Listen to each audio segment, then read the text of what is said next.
Lahat ng kasalanan ay kayang patawarin ng Diyos para sa taong humihingi nito. Subalit, ang matigas ang loob na hindi humihingi ng patawad ay hindi nga patatawarin.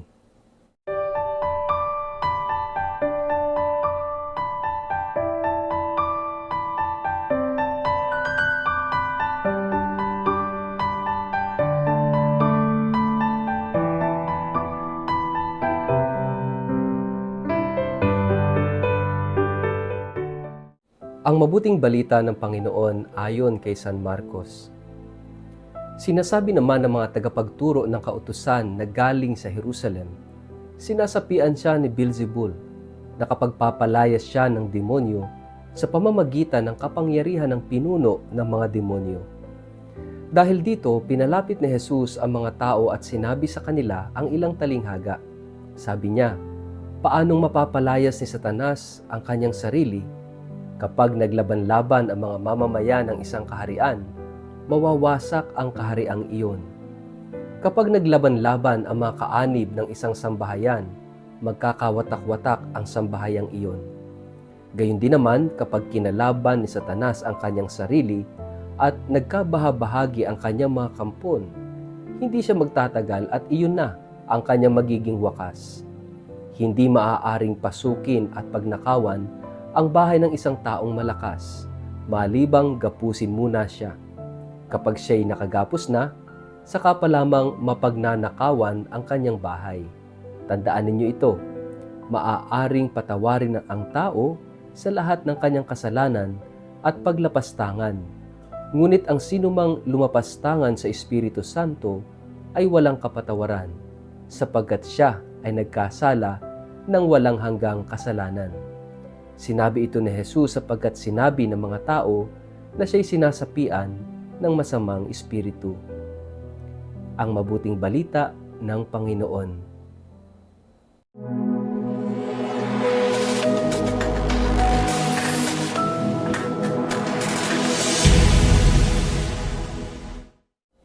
Mapagpalang araw po sa inyong lahat.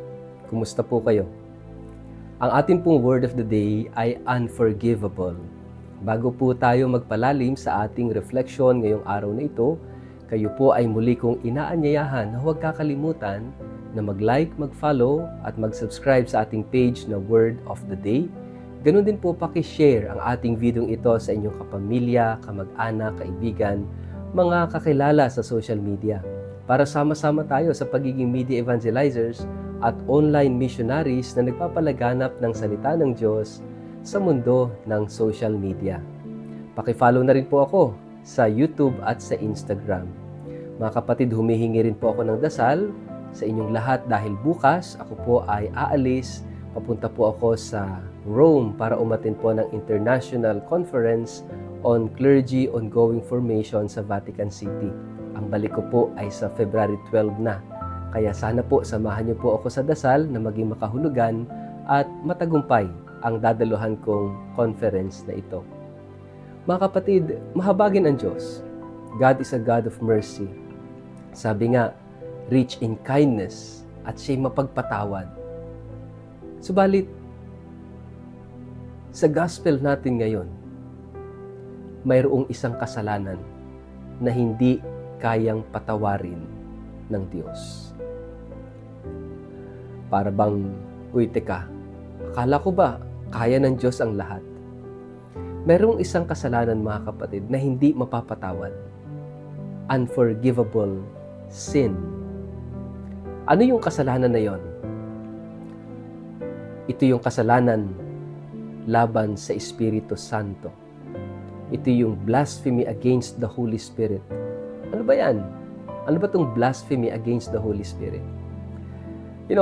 Kapag pag-uusapan natin ang mapagpatawad na Diyos, ang mahabaging Diyos, totoo naman, walang kasalanan kapag inihingi ito ng tawad ay hindi kayang patawarin ang Diyos.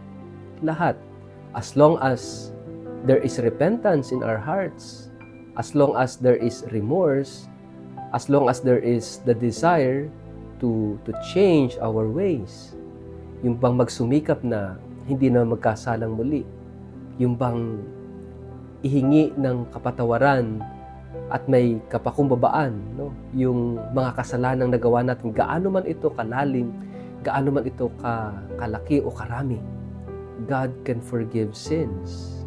Of course, because He is a God of mercy. He is love.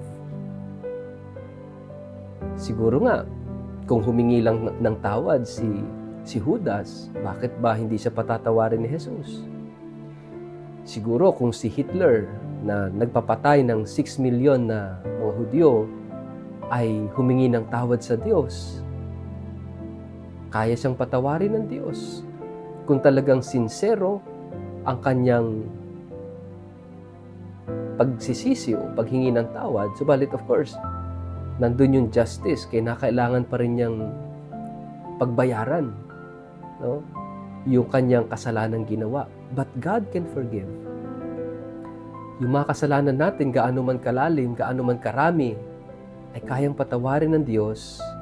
But of course, we have to pay for the consequences of those sins na ating nagagawa. Pero kapag usaping pagpapatawad, of course, kayang patawarin ng Diyos. As long as there is humility, there is sincerity, and there is truthfulness sa ating pagsisisi. So ano yung kasalanan na walang kapatawaran na sinasabi rito sa ating gospel? What is this? Sin against the Holy Spirit. Mga kapatid, itong kasalanang ito ay yung tuwiran at yung tahasang pagtanggi sa katotohanan. Na ano? Anong katotohanan? That God is love.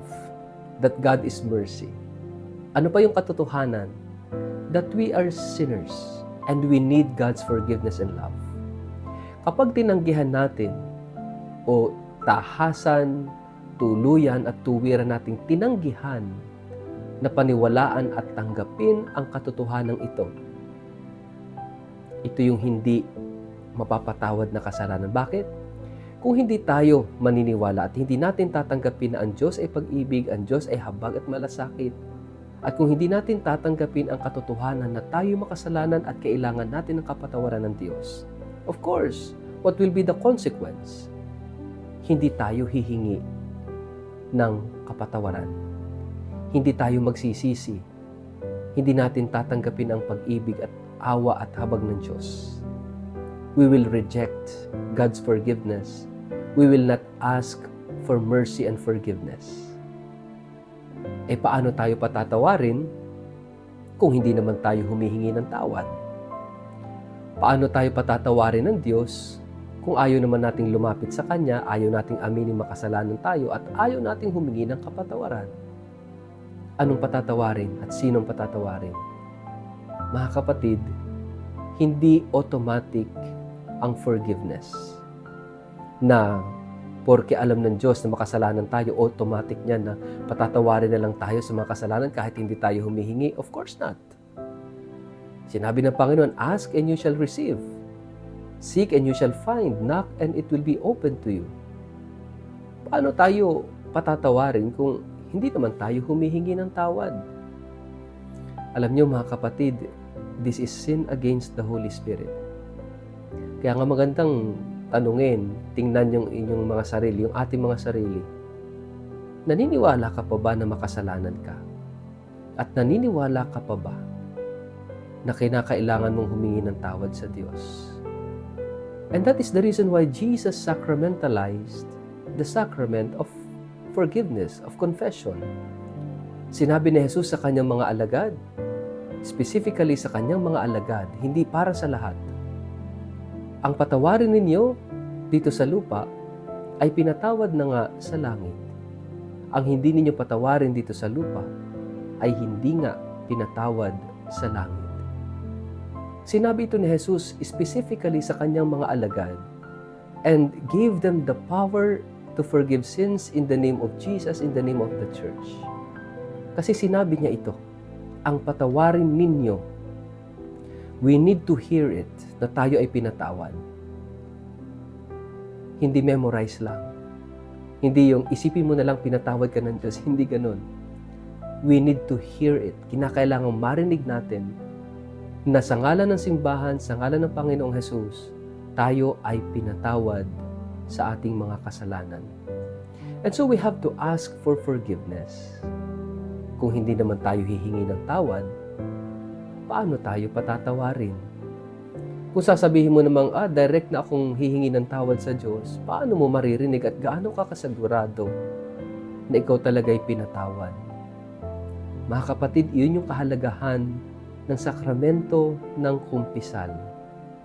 Kinakailangan mong humingi ng tawad, sabihin ang iyong kasalanan, at kinakailangang marinig mo rin sa ngalan ng simbahan, sa ngalan ng Panginoon, na ikaw ay pinatawad sa iyong mga kasalanan. That is the beauty of the sacrament of confession. Kaya sana mga kapatid, magbalik tayo sa kumpisal.